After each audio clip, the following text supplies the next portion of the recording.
Guys, আজকে চলে গেছিলাম মিও মোড়ে গিয়ে ফার্স্ট টাইম একটা কেক খেয়ে নিলাম আর একটা কেক নিয়ে নিয়েছিলাম। তো কেকটা নিয়ে বাড়ি এসে দেখি এদিকে আমার বোন স্যালাড কেটেছে, কি দারুণ করে, দেখতেই পাচ্ছ কি সুন্দর রিং রিং করে কেটেছে, একটা স্মাইলি বানিয়েছে। আর এদিকে পলিদি আর আমাদের জিজু এখানে বানাচ্ছে বিরিয়ানি। তো দেখতেই পাচ্ছ বিরিয়ানি প্রায় রেডি হয়ে গেছে, শুধু দমে বসানো বাকি। আর আমি এদিকে নিয়ে এসেছিলাম একটা মিনি বার্গার, তো আমি এটা আগে কখনো খাইনি, তো ওই জন্য নিয়ে এসেছিলাম।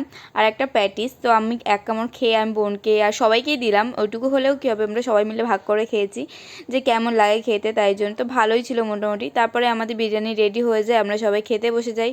এদিকে বোন আর জিজু বসে আছে, আর এদিকে দিদিরা এখানে সন্ধে হয়ে গেছে, আর কেক নিয়েছিলাম সন্ধেবেলা কাটার জন্য, তো ওরা এখন রেডি হয়ে গেছে। আর এই যে জিজু এখানে পোজ দিচ্ছিল। তো তারপরে এখানে ও এটা জ্বালিয়ে দেয় স্পার্কেলটা, আর এদিকে ওরা কেক কাটা শুরু করে দেয়। আর এদিকে জিজুকে বলছিলাম তাকাও, তো জিজু এদিকে তাকিয়েছিল, ওদিকে পলিথির কেক কাটা হয়ে যায়। তো যাই হোক, তারপরে কেক কেটে দুজনকে খাইয়ে দিল, তারপরে পলিথি সবাইকে খাইয়ে দিচ্ছিল এক এক করে। তো তারপরে আমাকেও খাইয়ে দেয়, আর আমিও ওদেরকে একটু একটু করে খাইয়ে দিই।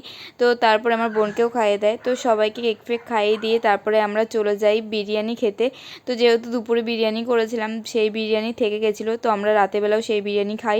আর এদিকে দেখো কেক কিন্তু আমরা পিস করে নিয়েছি, সবাই এক একটা বড় বড় পিস করে খেয়ে নিয়েছি। আজকের দিনটা তো খুব মজা করে কাটালাম। ভিডিওটা কেমন লাগলো অবশ্যই কমেন্ট করে জানিও। আজকের মতো টাটা।